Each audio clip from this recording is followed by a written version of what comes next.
ব্যাপারটা কি? সারিকা, প্লিজ এদিকে এসো। ইয়েস সারিকা, এই দুটো স্লাইডসেই পিৎজা স্যাম্পল আছে। এটাতে ওইটা আছে যেটা ওর পেট থেকে পেয়েছি। এটা হচ্ছে পিৎজা সেই টুকরোটা যেটা অ্যাকচুয়াল টেবিলে রাখা ছিল। একটু দেখো দুটো। স্যার, এটাই তো অবভিয়াস যে এই পিজাটা খেয়েই রতন বেহুশ হয়ে পড়েছিল। এতে দেখার কি আছে? Do you think I am ফুল?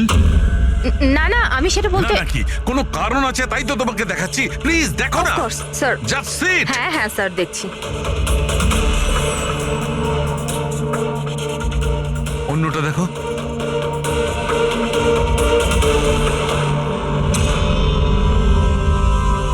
কি? তার মানে এই পিজাটা খেয়ে বেহুশ হয়নি? এক্স্যাক্টলি, আমি তোমাকে সেটাই দেখাতে চাইছিলাম। তাহলে কি খেয়েছিল?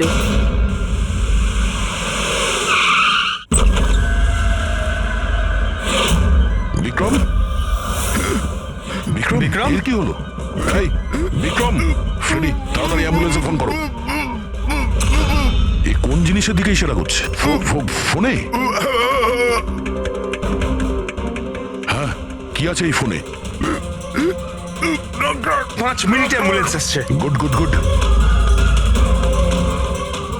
সরিতা আর রতন একসাথে? স্যার, ফটো দেখে তো মনে হচ্ছে ওরা একে অপরকে খুব ভালোবাসে। 1 মাস আগের ফটো। দুজনে প্রেম করতো না গুপ্তচর ছিল?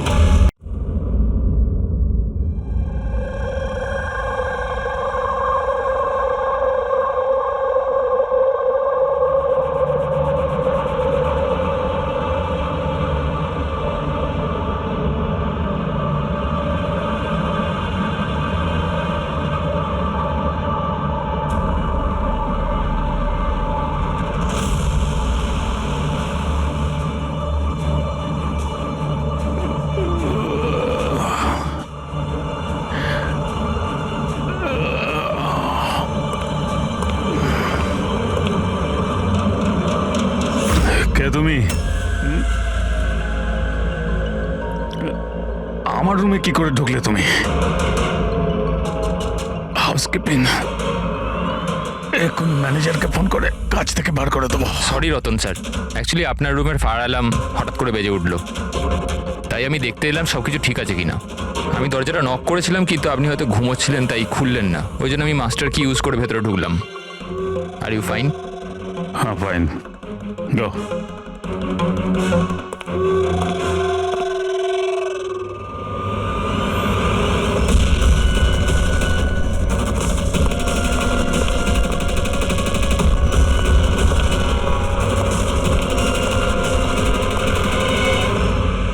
শোয়ার পরে ওই মাথায় যন্ত্রণা কেন হচ্ছে?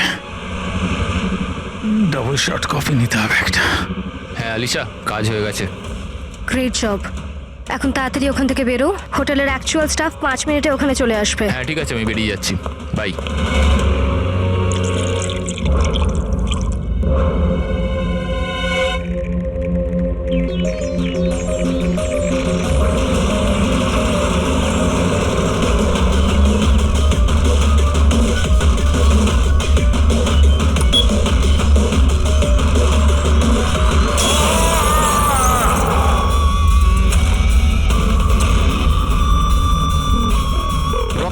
রতন স্যার, দরজা খুলুন। রতন স্যার, একটা কাজ কর, মাস্টার কি দিয়ে দরজাটা খোল।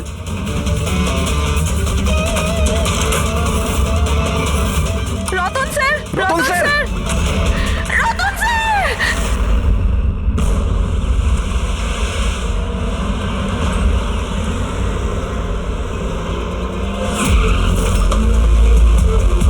যার খুন হয়েছে তার নাম কি? স্যার রতন বাবু আমাদের রেগুলার কাস্টমার, আর উনি খুব বড় ফিজিসিস্টও ছিলেন। ফিজিসিস্ট? হ্যাঁ স্যার। তার মানে ফিজিক্সে এক্সপার্ট উনি? হ্যাঁ স্যার।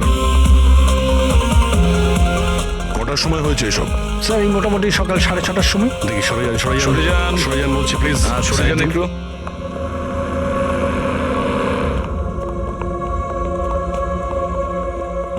মাই গড, মাই গড, এর বুকের মধ্যে তো ডার্ট ঢুকে আছে। যদি ওর মৃত্যু মাইক্রোভেন ব্লাস্ট করে হয় তাহলে 1, 2, 3, 4, 6টা ডাটের শরীরে এলো কি করে? স্যার মাইক্রোওয়েভ ব্লাস্ট হয়নি, এখানে তো বন্দুক রাখা আছে। আগে থেকে ডাট বন্দুকের সঙ্গে ফিক্স করা ছিল। স্যার মনে হচ্ছে এই রতনকে মারার জন্য ভালো প্ল্যান করা হয়েছিল। কি ম্যানেজার, খবর রাখেন আপনার হোটেলে কি হচ্ছে?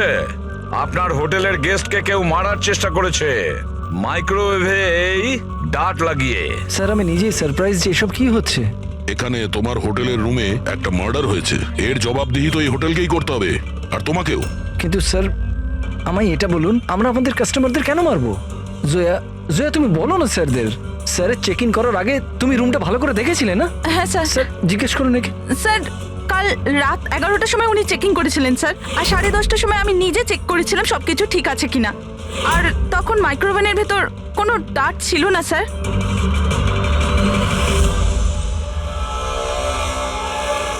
স্যার অর্ধেক খাওয়া পিৎজা স্যার।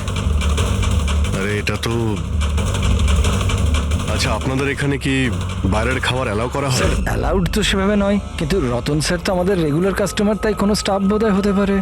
এই স্টাফটা কে ছিল যখন এই পিৎজা রুমের ভেতরে নিয়ে আসা হয়েছিল? হ্যাঁ, কি হলো? আমাদের প্রশ্ন শুরু হতেই তোমরা চুপ করে গেলে। সিসিটিভি ফুটেজ দেখতে চাই। রাত্রি 10:30 থেকে সকাল 6টা পর্যন্ত যা কিছু ঘটেছে সেটা 7.5 ঘন্টার মধ্যেই হয়েছে।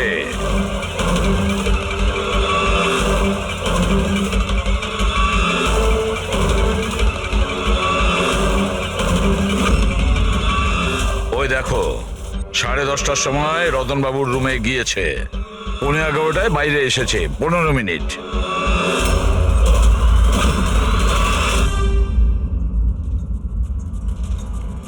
এগারোটা বেজে 11 মিনিটে এই রতন রুমের মধ্যে ঢোকে। একটু ফরওয়ার্ড করো তো।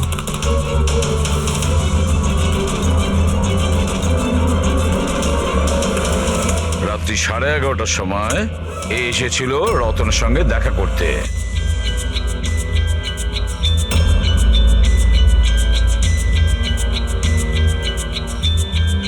আরে 5 মিনিটের মধ্যেই চলে আসলো। দেখে মনে হচ্ছে খুব রেগেও আছে। ইনি কে? স্যার এ অমিত বাবু, রতন বাবুর ভাই, প্রথমবার এসেছিল হোটেলে। রতন বাবু তো দেখাই করতে চাইছিলেন এনার সাথে, কিন্তু ইনি তো জোর করে রুমে ঢুকে গেছিলেন।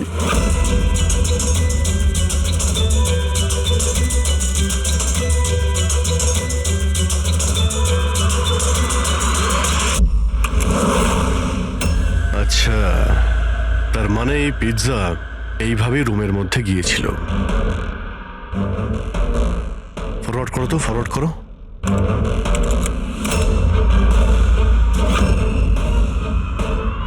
এই বেরোলো, স্টপ। 2টোর সময়, ও 12:30টার সময় ও পিৎজা নিয়ে ঢোকে আর 2টোর সময় বেরিয়ে আসে। এই মহিলা কে? হ্যাঁ স্যার এনার নাম সমিতা, ইনি রতন বাবুর খুব কাছের বন্ধু। প্রায় প্রত্যেক উইকেন্ডেই উনি দেখা করতে আসেন।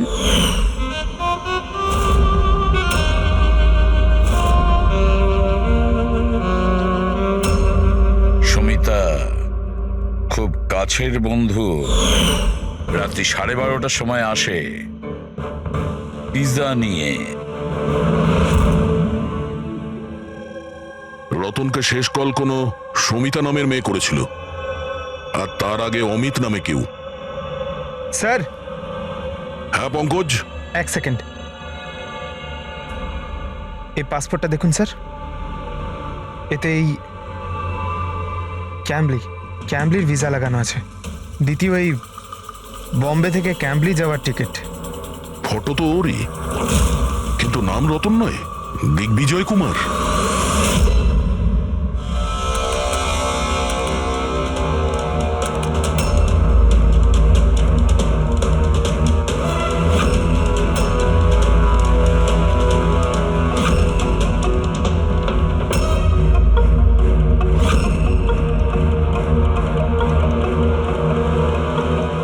সকাল 6টার সময় হোটেলের স্টাফ মেম্বার রতনের রুমে যায় আর 6:30টায় বাইরে আসে, তার মানে রতনের মৃত্যুর আগে। এই স্টাফ মেম্বারের নাম কি? জানি না স্যার। কি? আপনি আপনার স্টাফকেও চেনেন না? হ্যাঁ, স্যার এ আমাদের স্টাফ নয়। আমি খোঁজ নিচ্ছি স্যার, দেখছি। মুকুল খোঁজ নাও, এই লোকটাকে কোনো নতুন স্টাফ জয়েন করেছে কি? স্যার একটা কথা বুঝতে পারছি না, এই রতন একজন ফিজিসিস্ট ছিল, দেশের স্পেশালাইজ স্পেস প্রোগ্রাম নিয়ে কাজ করছিল, তাহলে জাল পাসপোর্ট কেন বানালো? সেটাই তো, কেউ কোনো ফিজিসিস্টকে মারার জন্য এত লম্বা প্ল্যান কেন করবে? পুরবি, এই ল্যাপটপ চেক করো একটু রতনের। স্যার, হ্যাঁ, আমি সব রেকর্ড চেক করে নিয়েছি। এই লোকটা হোটেলের কোনো ডিপার্টমেন্টে কাজ করে না। ইনি তো কোনোদিন স্টাফই ছিলেন না। আমার তো মনে হয় ইনি বাইরের লোক। এই দেখো, বাইরের কোনো অচেনা লোক এখানে আসে, হোটেলের স্টাফ হয়ে ঘুরে বেড়ায়, এই আপনাদের সিকিউরিটি? হ্যাঁ,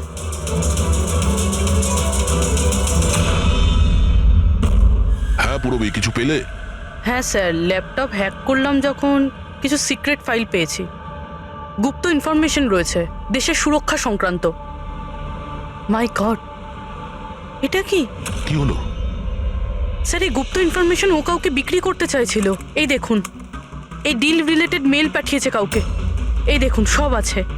এক্স্যাক্টলি এই গুপ্ত ইনফরমেশনটা কি যেটা রতন বেচতে চাইছিল? স্যার আমাদের দেশের বর্ডারে কতজন সৈন্য রয়েছে, আর্মিদের কাছে কি কি ওয়েপেন আছে, সৈন্যের দল কোন কোন এরিয়াতে আর কোথায় কোথায় রয়েছে, সব ইনফরমেশন রয়েছে।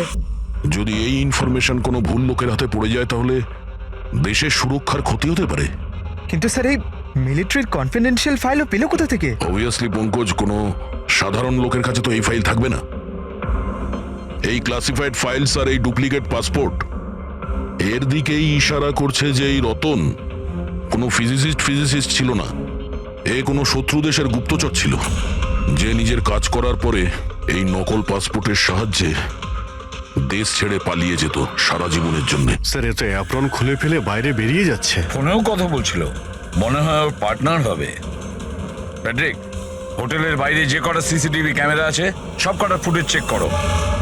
স্যার যতক্ষণ না এই অচেনা স্টাফের ব্যাপারে জানা যাচ্ছে, এই সমিতা আর রতনের ভাই, এদের জিজ্ঞাসাবাদ করা যাক।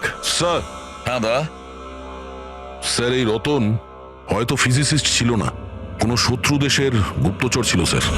গুপ্তচর? হ্যাঁ স্যার, আমি ওর ব্যাগের থেকে এই নকল পাসপোর্ট পেয়েছি, আর ওর ল্যাপটপে এই গুপ্ত ফাইলস আছে স্যার, এই দেখুন। মাই গড, তাহলে খুব তাড়াতাড়ি রতনের বাড়ির লোকের সঙ্গে কথা বলতে হবে, আর ওই সমিতার সঙ্গেও। জানা তো যাবে যে রতন কোনো ফিজিসিস্ট ছিল নাকি কোনো গুপ্তচর। একে তো সবে আমার স্বামী খুন হয়েছে, আর এখন সিআইডির লোকেরা ওর উপর দেশের সাথে বিশ্বাসঘাতকতার অভিযোগ করছে। বৌদি নিজেকে সামলাও, এমনিতেই দাদার মৃত্যুর দুঃখে তোমার শরীর খারাপ। মিস্টার অমিত, আপনাকে কিছু প্রশ্ন করতে চাই আমরা।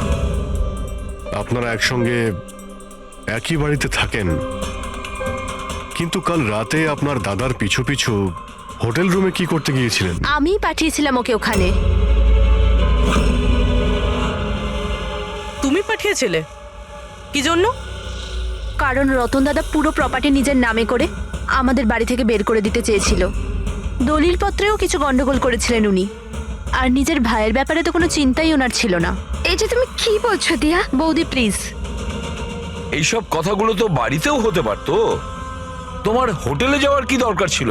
স্যার আমরা ঝগড়াঝাটি করে বাড়ির পরিবেশ খারাপ করতে চাইছিলাম না, আর দাদা এই টপিকটাকে অনেক দিন ধরে অ্যাভয়েড করছিল, এই জন্য আমার মনে হয়েছিল হোটেলে গিয়ে কথা বলেই ঠিক হবে।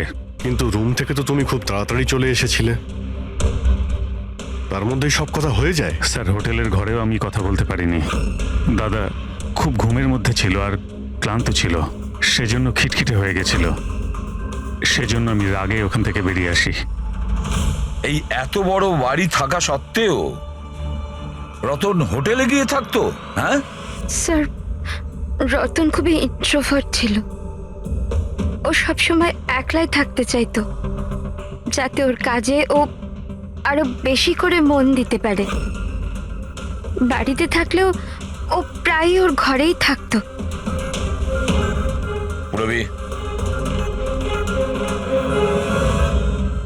বাড়িতে ওর যখনই ডিস্টারবেন্স মনে হতো ও তখনই হোটেলে প্রায়ই চলে যেত।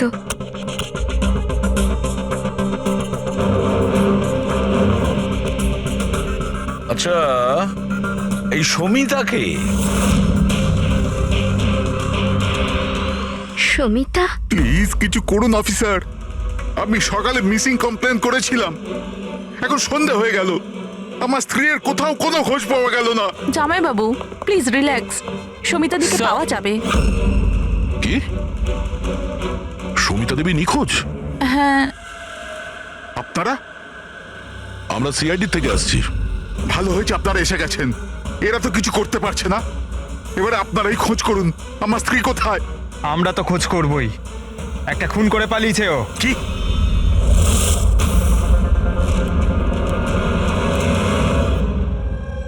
যদিও রতন আইনত আমার স্বামী ছিল, আমি ওর ব্যাপারে কিছুই জানতাম না। ও আমার সাথে কিছুই শেয়ার করতো না। ওর জীবনের প্রতিটা মুহূর্ত আমার কাছে রহস্যের চেয়ে কিছু কম ছিল না। এই সমিতাকে আমি কিছুই জানি না, আমি নামটাও শুনিনি। এমনকি ও কোথায় থাকে, কি কাজ করে, আমি কিছুই জানি না। এটা ওই হোটেল করিডোরের ফুটেজ। কাল বাড়ি থেকে কোথায় যাবার জন্য বেরিয়েছিল সুমিতা? বাড়ি থেকে অফিস যাবার জন্যই তো বেরিয়েছিল। অফিস থেকে বেরিয়ে কোথায় গিয়েছিল কিছু জানি না। আচ্ছা, কালকে ডিনারে কি খেয়েছিল Ratan? Plane cheese pizza.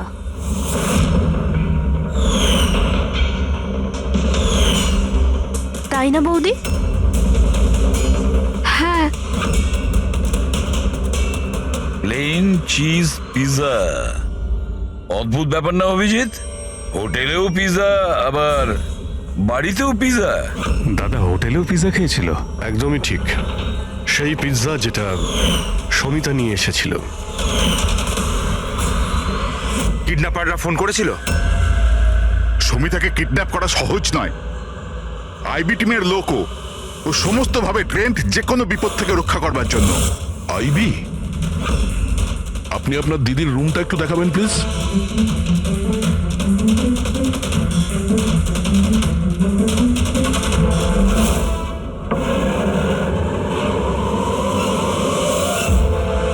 Sir, এটাই হলো দিদির ঘর।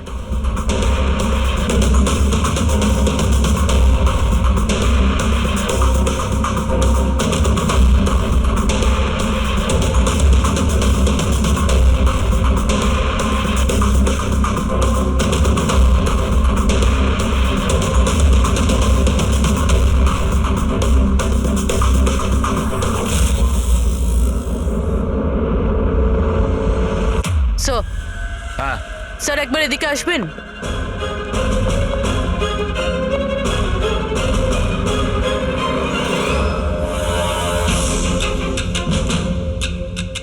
এই দেখো, রুমের ভেতরে আবার রুম। স্যার এদিকে আসুন। এই দেখুন, এই কম্পিউটার হ্যাক হয়েছে স্যার। একটা কাজ করো, পুরো ঘরের তল্লাশি নাও। দাড়ি আর উইক্স, ওহো, প্রস্থেটিক্স। অভিজিৎ, দেখছো এসব? হ্যাঁ স্যার। আর এই লকারে ক্লাসিফাইড ফাইলস, মনে হচ্ছে অনেকদিন ধরেই এর তদন্ত চলছিল। শুধু তাই নয় স্যার, কেউ তো আছে যে ওর ওপর নজর রাখছিল। ওর কম্পিউটারের একটা অ্যাক্টিভিটির ওপর নজর রাখছিল। কম্পিউটারটা হ্যাক করা হয়েছে। কে করেছে খোঁজ নাও।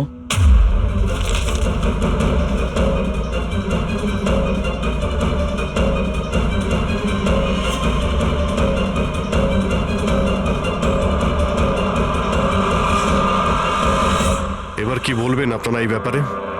আপনারা রতনের সঙ্গে একই ছাদের নিচেই থাকতেন, এই ব্যাপারে আপনারা জানেনই না? স্যার আমরা কি করে জানবো স্যার?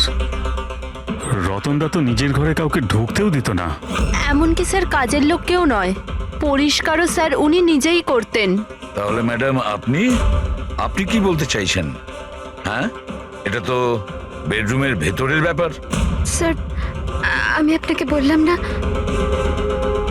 আমি কিছুই জানি না। আরে এই এই কবে আর কি করে হ্যাঁ দয়া, স্যার সমিতা বাড়িতে নেই স্যার, ও নিখোঁজ।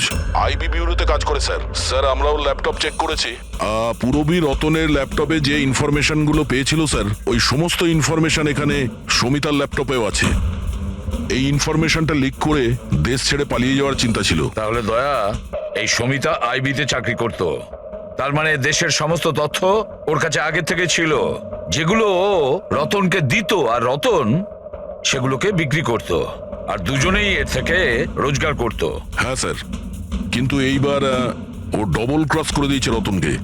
ও ওকে প্রাণে মেরে দিয়েছে আর মেরে এখান থেকে পালিয়ে গেছে।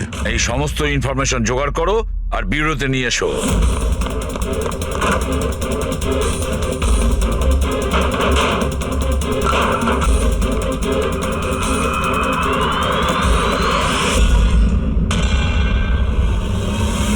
Sir sir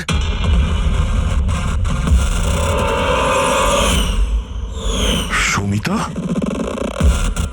Samita! হ্যাঁ দয়া, স্যার এই বিক্রম আর অঞ্জলি, এদের যে অ্যালাবাইজ আছে ওগুলো আমরা চেক করেছি। যখন খুন হয়েছিল ওই রাতে বিক্রম গ্র্যান্ড রোডে ট্রাফিক জ্যামে ফেসেছিল আর প্রায় রাত 2টোর সময় বাড়িতে পৌঁছেছে। আর এই অঞ্জলি? স্যার এই অঞ্জলিও রাত্রির 12টা পর্যন্ত কাজ করেছে আর প্রায় রাত্রি 1:30টার সময়ও বাড়িতে পৌঁছেছে। দয়া, এসব দেখে মনে হচ্ছে এটা সাধারণ কেস নয়, দেশের সুরক্ষার সঙ্গে জড়িয়ে রয়েছে। স্যার হ্যাঁ স্যার এই দেখুন স্যার, ঠিক ব্লাস্টের আগে ওই সকাল 6টা সাড়ে 6টা নাগাদ এই লাল গাড়িতে একজন মহিলা বেরিয়েছিল।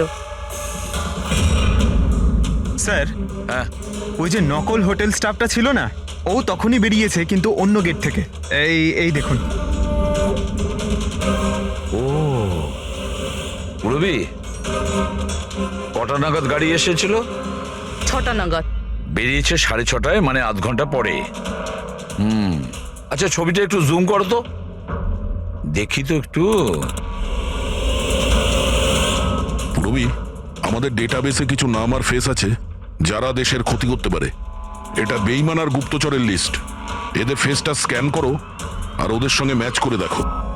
আর পঙ্কজ, আরটিও থেকে জানো যে এই গাড়ি কার নামে রেজিস্টার করা আছে। স্যার হ্যাঁ, কেসটা কিন্তু ভীষণ কনফিউজিং, কিছুই মাথায় ঢুকছে না যে আসল ব্যাপারটা কি। ঠিক, একটা কথা পরিষ্কার যে দেশের সুরক্ষার সঙ্গে যুক্ত, অর্থাৎ যে এই রতন আর সমিতাকে মেরেছে না, সে কোনো সাধারণ ক্রিমিনাল বা অপরাধী নয়। বিষয়টা অন্যরকম। ওহো, হ্যাঁ দয়া, কি হচ্ছে? কিছু পেয়েছো? হ্যাঁ স্যার পেয়েছি। এই মেয়েটা ছেলেটা ওই লিস্টে নেই স্যার যারা দেশের শত্রু, বরঞ্চ সেই লিস্টে আছে যারা দেশের সঙ্গে বেইমানি করে তাদেরকে ধরে মেরে দেয় স্যার। এরা দুজনেই আইবি অফিসার্স, আলিশা আর ঈশান। এসিপি প্রতিমান, আমি আপনার খুব সম্মান করি, তাই আমি কিছু বলছি না। যদি এই অভিযোগটাই অন্য কোনো অফিসার করতো তাহলে সে এতক্ষণে খুব পস্তাতো। শেখরবাবু, আপনি আইবির হেড, সেই জন্য আপনার এই হুমকি দেওয়া কথা সহ্য হতো না। এসিপি স্যার, আমি হুমকি দিচ্ছি না, আপনার অভিযোগের উত্তরগুলো দিচ্ছি। আপনি খুব সহজে আমাদের ওপর রতন আর সমিতার খুনের অভিযোগ লাগালেন। আপনার কি মনে হয় যে ওরা দেশের শত্রু ছিল তাই আমরা ওদেরকে মেরে দিয়েছি? আমি অভিযোগ করছি না, আমি সরাসরি প্রশ্ন করছি। এই যা কিছু ঘটেছে সেটাই কি সত্যি? দেখুন স্যার, আমরা জানি যে আপনারা জানেন যে এরা দুজন দেশের সুরক্ষার সঙ্গে সম্পর্কিত কোনো ইনফরমেশন শত্রুদের বেচতে যাচ্ছিল। আর এটাও আমরা জানি শেখর বাবু যে মুহূর্তে রতনকে খুন করা হয় সেই সময় ঈশান আর আলিশা দুজনেই উপস্থিত ছিল। রতন খুন হওয়ার একটু আগেই ঈশান রতনের রুমে গিয়েছে। সুমিতা রতনের রুমে পিৎজা নিয়ে গিয়েছিল, এমন একটা পিৎজা যার মধ্যে অজ্ঞান করার ওষুধ ছিল। হ্যাঁ, তাহলে হতে পারে আপনারা ওকে এমন কিছু বলেছেন যে আমাদের জন্য কাজ করে দাও আর রতনকে মেরে দাও, তাহলে আপনারা ওকে ছেড়ে দেবেন, তাই তো? সেটা নয় আলাদা প্রশ্ন, কারণ তার আগে সমিতাকে মারা হয়েছে তার নিজেরই ঘরে। হ্যাঁ, এটা ঠিক যে আমরা রতন আর সমিতার অবৈধ কাজের ব্যাপারে জানতে পেরে গেছিলাম, আর আমরা সেই জন্য শুধুই ওদের ওপর নজর রাখছিলাম। তবে এমন কোন গল্প শোনাবেন শেখর বাবু যেটাকে বিশ্বাস করা যায়? স্যার, আপনি শেখর স্যারের সাথে এরকম ভাবে কথা বলতে পারেন না। আর তুমিও এসিপি স্যারের সঙ্গে এইভাবে কথা বলতে পারো না। Relax boys. আলিশা, তুমি বলো, তোমরা দুজন ওই দিন হোটেলে কেন গেছিলে? স্যার,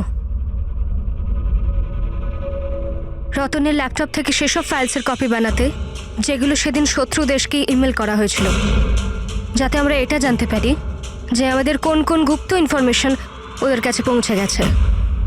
তাহলে এবার আপনাদের শান্তি হয়েছে তো? আমাদের উদ্দেশ্য শুধুই নজর রাখা ছিল, মারার ছিল না। হ্যাঁ, যদি দরকার পড়ে আর আমাদের কাছে অর্ডার থাকে, তাহলে এইরকম দেশের শত্রুদের মারার জন্য আপনাদের মতো লোকের পারমিশনের দরকার নেই। স্যার, আপাতত তো টেনশনের খবর এটাই যে যারাই ওকে মেরে থাকুক না কেন, ওরা দেশের সিক্রেট ইনফরমেশন পেয়ে গেছে, আর ওরা এই ইনফরমেশন যাকে খুশি দিতে পারে, শত্রুদের, মাওবাদীদের অথবা অন্য কাউকে। তবে হ্যাঁ, যদি আমরা ওই মানুষটাকে পেয়ে যাই যে ওদের দুজনকে মেরেছে, যার কাছে দেশের ইনফরমেশনগুলো আছে, তাকে মারবার আগে আমরা এক মুহূর্তও ভাববো না। আর এটা আমরা পুরো বিশ্বাস করি যে আইবি পৌঁছানোর আগে সিআইডি ওখানে পৌঁছে যাবে। এসিপি প্রদ্যুমান, আপনার অফিসারকে এটা বোঝান যে এই সময়টা একে অপরকে চ্যালেঞ্জ করার নয়, বরঞ্চ একসাথে মিলে কাজ করার। শেখর বাবু, দেশের জন্য আপনারা যতটা চিন্তা করেন ততটা চিন্তা সিআইডিরাও করে থাকে।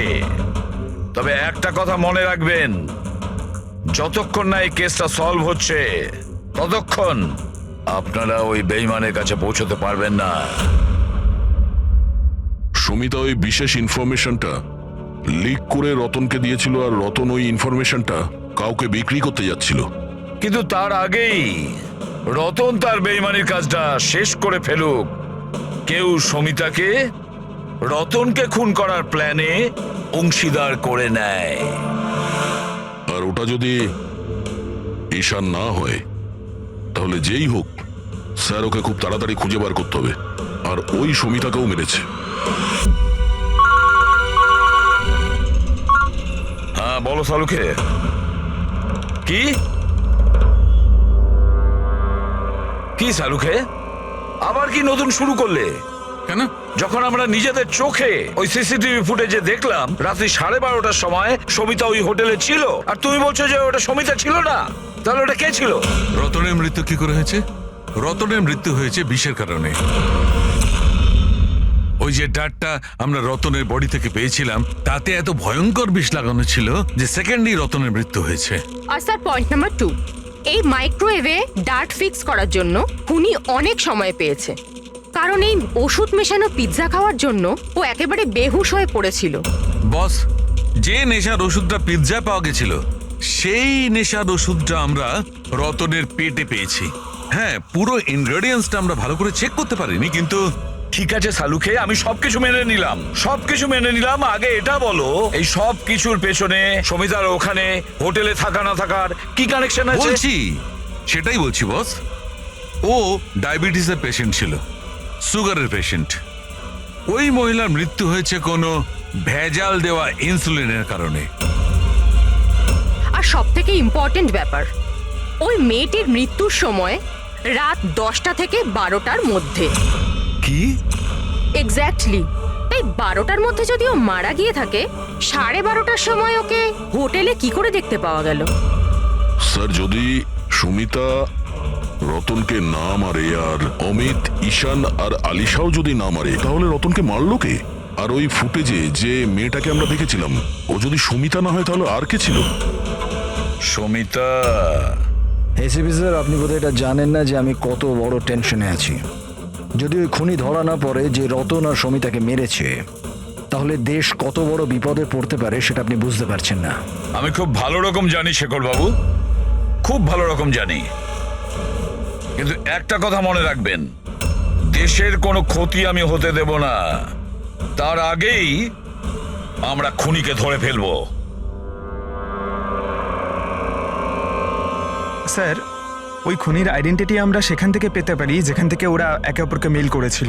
হ্যাঁ পঙ্কজ, আমার তো এটাও মনে হচ্ছে যে নিশ্চয়ই কোনো আশেপাশের লোক হবে যে সমিতা আর রতন এদের দুজনের ছোট ছোট অভ্যাসগুলোর ব্যাপারেও পুরো জানতো। হ্যাঁ স্যার, যেমন ধরুন সকালে উঠেই রতন মাইক্রোওয়েভে কফি বানাতো। আর সমিতাকে ইন্স্যুরেন্সের ইঞ্জেকশন পৌঁছে দেওয়া, সেটা তো কাছেরই কেউ করতে পারে। আর খুনি এটাও জানতো যে এই অঞ্জলি আর বিক্রম রাত 1টার আগে বাড়িতে ফিরবে না। তাহলে খুনি কে হতে পারে স্যার? স্যার, একটা কথা বুঝলাম না, এই রতন আর সুমিতা একে অপরকে 2 বছর ধরে চেনে, দেশদ্রোহিতা করার কথা 3 সপ্তাহ আগে ভাবলো, এরকম হঠাৎই? হ্যাঁ স্যার, ব্যাপারটা কিরকম অদ্ভুত স্যার। এই 3 সপ্তাহ আগে এদের তো কোনো রেকর্ডও ছিল না গুপ্ত খবর পাচার করার জন্য। এসবের সাথে তৃতীয় বেইমানের কি সম্পর্ক? We are running out of time. হ্যাঁ স্যার, আমরা সমস্ত প্রমাণের তালা খুলে ফেলেছি, কিন্তু আমরা সেই দরজাটা খুঁজে পাইনি যেটা আমাদের তৃতীয় গুপ্তচরের কাছে নিয়ে যাবে। আছে, তৃতীয় দরজা আছে, আর এই তৃতীয় রাস্তাই আমাদের গুপ্তচর পর্যন্ত পৌঁছে দেবে। সেটা কি? ওই দরজার নাম পিজা। পিজা। ওই মহিলা যে কালো চশমা পড়েছিল, মাথায় কোকড়ানো চুল, পিজা নিয়ে গিয়েছিল সমিতা সেজে, সেদিন ও পিজা নিয়ে এসেছিল বাইরে থেকে হোটেলের ভেতরে। আর ওটাও এই জন্যই করেছে যে ওর ওই পিৎজার মধ্যে ঘুমের ওষুধ মেশানো দরকার ছিল। যদি হোটেলে অর্ডার করতো তাহলে ও সুযোগও পেত না এবং সময়ও পেত না ওই ওষুধটাকে পিৎজার মধ্যে মেলানোর জন্য। আর হোটেলের লোকেরাও কিছু বলেনি, কারণ ওরা ওকে চেনে। দয়া, ওই হোটেল রয়্যালের আশেপাশে ওই পিজালো ব্র্যান্ডের যে কটা দোকান আছে সেখানে খোঁজ নাও, সবকিছু পরিষ্কার হয়ে যাবে।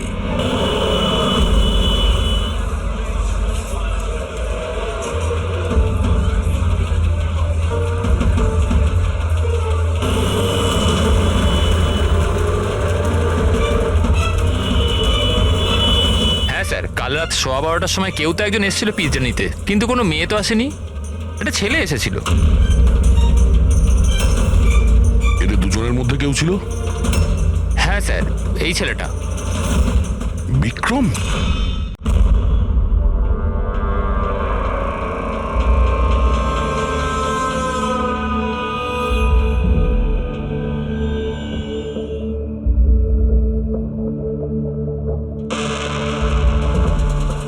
ব্যাপারটা কি?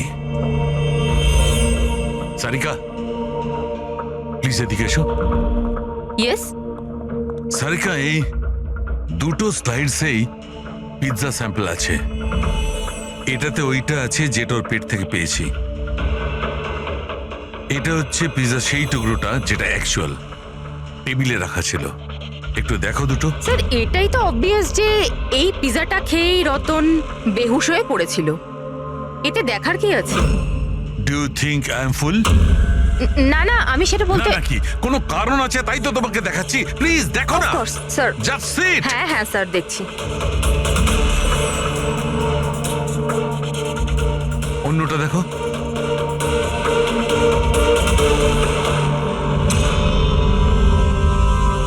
কি তার মানে এই পিজাটা খেয়ে বেহুশ হয়নি? এক্স্যাক্টলি, আমি তোমাকে সেটাই দেখাতে চাইছিলাম। তাহলে কি খেয়েছিল?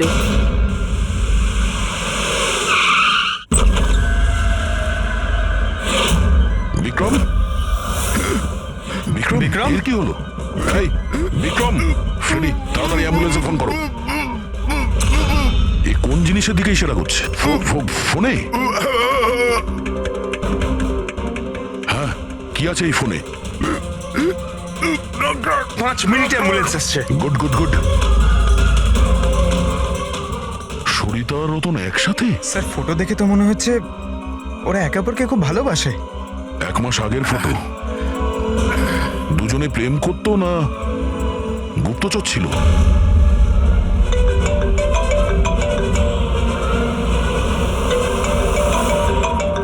হ্যাঁ ডক্টর সালু। আরে ভাই, এই কেসটা তো একটা নতুন মোড় নিয়ে নিয়েছে। আবার কি হলো? মনে আছে ওই পিৎজা, ওই যে পিৎজাটা যেটা রতন খেয়েছিল, যার কারণে ঘুমিয়ে পড়েছিল? হ্যাঁ হ্যাঁ, ওই পিৎজা যেটা ওই নকল সমিতা হোটেলে নিয়ে গিয়েছিল। আরে ভাই, এইটাই তো খটকা। আসলে রতন ওই পিৎজাটার কারণে অজ্ঞান হয়নি। রতন অজ্ঞান হয়েছে অন্য কোনো জিনিস খাওয়ার ফলে। ও হয়তো হোটেলে আসার আগেই সেটা খেয়েছিল। হোটেলে আসার আগে? অভিজিৎ বলেছিল যে হোটেলে আসার আগে রতন পিৎজাই খেয়েছিল। আচ্ছা, কালকে ডিনারে কি খেয়েছিল রতন? প্লেন চিজ পিৎজা, তাই না বৌদি?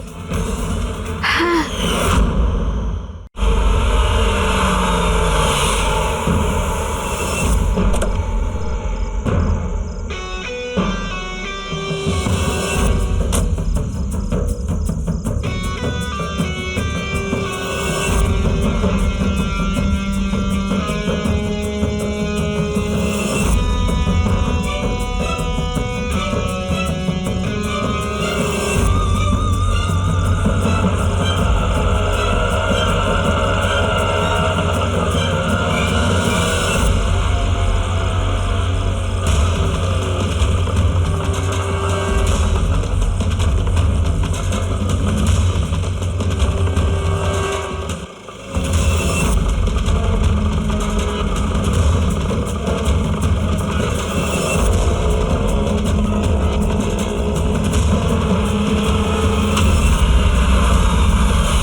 জেসমিন, তুমি এখানে কি করছো? এনারা আমাকে কিছু ইনফরমেশন নিয়ে আসতে বলেন। আমি কিছু জানতামই না ওই ইনফরমেশনের ব্যাপারে। এনারা আমাকে বলেন যদি আমি না আসি তো এনারা আমাকে মেরে দেবেন। এই জন্য আমি এখানে এলাম। তোমরা কারা? আমাদের 3 জনকে এখানে এভাবে ঠকিয়ে আনার মানে? দেশকে যাতে কেউ ঠকাতে না পারে, সেই জন্য আমাদের কখনো কখনো আসামিদের ঠকাতে হয়। আইবি উইন। আপনারা তারাই না যারা রতন দাদাকে মেরেছেন? রতনকে কে মেরেছে আর কি মারেনি সেই সত্যটা খুব তাড়াতাড়ি সামনে আসবে। কিন্তু দিয়া, অমিত, আরও একটা সত্যি সামনে আসা বাকি। সেটা কি? সেটা হলো যে তোমাদের দুজনের এটা জানা উচিত যে তোমরা একটা দেশদ্রোহীর সাথে থাকছো, তাই না জাসমিন?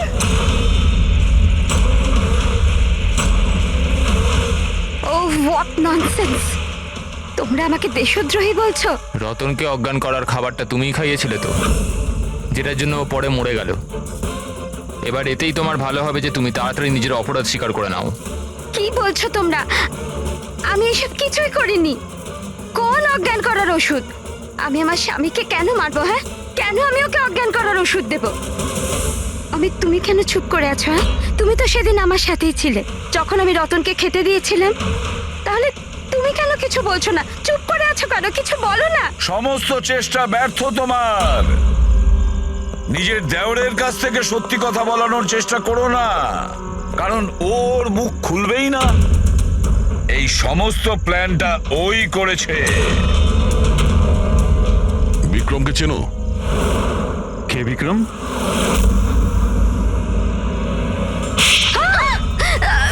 অমিত, আপনারা এদিকে আসুন। সেই বিক্রম যাকে সমিতার রতনের এক্সট্রা ম্যারিটাল অ্যাফেয়ার সম্পর্কে তুমি জানিয়েছিলে আর কিছু ফটোও পাঠিয়েছিলে হ্যালো মেসেঞ্জারে। এই দেখো, ডিসপ্লে পিকচারে তোমার মুখ আছে। কিছু মনে এলো? এটা কি? এই সমিতার রতনের ফটোগ্রাফস বিক্রমকে হ্যালো মেসেঞ্জারে জেসমিন পাঠায়নি, অন্য কেউ পাঠিয়েছে। অমিত, দেশের ক্ষতি করার আমার কোনো উদ্দেশ্য ছিল না স্যার। এই যে বিশ্বাসঘাতক গুপ্তচর যে অ্যাঙ্গেলটা, এই সব কিছু আমার গেম প্ল্যান ছিল, যাতে আমি আইনকে ভুল বোঝাতে পারি। পুরো ব্যাপারটা ডিটেলে বলো। এইসব তুমি কেন করতে গেলে? স্যার, এই সব কিছু একটা গেম প্ল্যান ছিল, যাতে রতনের মৃত্যুর অভিযোগ আমার ওপর না আসে, আর সমিতার মৃত্যুর অভিযোগ বিক্রমের ওপর না যায়। সেজন্য আমি এই বিশ্বাসঘাতক গুপ্তচরের গল্প পেতেছিলাম। কিন্তু রতনকে মারতে কেন চাইছিলে তুমি? হ্যাঁ, ও আমাকে আর দিয়াকে এই বাড়ি থেকে বাইরে বার করে দিতে চাইছিল। যদি এটা ও করে দিত, আমি তাহলে কিচ্ছু করতে পারতাম না। কিন্তু আমার ভাগ্য ভালো ছিল যে সেই সময় আমি রতন আর সমিতার লাভ অ্যাফেয়ারের ব্যাপারে সবকিছু জানতে পারি। আর তখনই আমি এই সমস্ত প্ল্যানটা বানাই। আমি সমিতার হাজবেন্ড বিক্রমকে তার বউয়ের বিশ্বাসঘাতকতার প্রমাণ দিই। রাত তো এত হচ্ছে আমার যে মনে হচ্ছে ওকে ডিভোর্স দিয়ে দিই, কিন্তু কি করি, তাতে তো আমারই লোকসান। যদিও আমাকে ছেড়ে দেয় তো আমি নিজেই পথে বসে যাব। তাহলে ডিভোর্স দিও না, তার থেকেও বড় কিছু ভাবো। মেরে ফেলবো ওকে। তারপর আমি আর বিক্রম রতন আর সমিতার কম্পিউটারে ওদের নামে ইমেল অ্যাকাউন্ট বানাই। রতনের নামের ইমেল আমি পাঠাতাম, আর সমিতার নামের বিক্রম। ওই রাতে হোটেলে বিক্রমই সমিতা সেজে গিয়েছিল। যখন ও ঘরের ভেতর ঢুকেছিল তো ও দেখলো যে রতন গভীর ঘুমের মধ্যে আছে। ব্যাস, তারপর ও মাইক্রোওভেনে ডার্ট ফিট করলো, একটু পিৎজা খেলো, নেশার ওষুধ মেশালো, আর তারপর ঘর থেকে চলে গেল। আর সমিতাকে ওই বিষাক্ত ইনসুলেশন তুমিই দিয়েছিলে তো? হ্যাঁ, হোটেল যাওয়ার আগে আমি সমিতার বাড়ি গিয়েছিলাম। হ্যাঁ বলুন, আপনি কে? তোমাকে মুক্তি দিতে এসেছি। মানে? দুজন লোককে ভালোবাসা তো ভালো কাজ নয় সমিতা দেবী। হোটেলের রুমে রতনের সঙ্গে কেন দেখা করতে গিয়েছিলে? কারণ তুমি তো অনেক আগে থেকে এসব প্ল্যান করে রেখেছিলে। ও আমাকে বাড়ি থেকে বার করে দিতে চেয়েছিল ঠিকই, কিন্তু ছিল তো আমারই দাদা। সে সাক্ষাৎ তো দরকার ছিলই। আর এই সব কিছুই আমাকে আমার প্ল্যানে সাহায্য করেছে। আমি বিক্রমকে আগে থেকে ইনফর্ম করে দিই যে রতন ঘুমের ঘরে আছে আর কিছুক্ষণের মধ্যে শুয়ে পড়বে। আর তুমি ভাবলে যে সিসিটিভি ফুটেজও অনেক লোক দেখবে, আর তার মধ্যে যদি তোমাকে দেখা যায় কেউ সন্দেহ করবে না। সেজন্যই তো আমি সব বিশ্বাসঘাতক গুপ্তচরের খেলা খেলেছিলাম, যাতে আপনারা সব এর মধ্যেই মাথা ঘামাতে থাকেন। কিন্তু যখন এই আইবিরা এর সঙ্গে যুক্ত হয়ে গেল, বিক্রম ভয় পেয়ে গেল। আর এই জন্য তুমি ওকে প্যারালাইজ করে দিয়েছি। আর কোনো উপায় ছিল না আমার কাছে। এটা তুমি কি করলে অমিত? টাকার জন্য নিজের ভাইকে তুমি মেরে দিলে। অমিত, সম্পত্তি আর টাকার লোভে তুমি তোমার আপন ভাইকে খুন করে দিয়েছো। আর তাছাড়াও আইনের সাথে আর দেশের সুরক্ষাকেও বুড়ো আঙ্গুল দেখালে তুমি। খুব ঘৃণ্য অপরাধ করেছো তুমি। আইন তোমাকে কঠোরতম শাস্তি দেবে।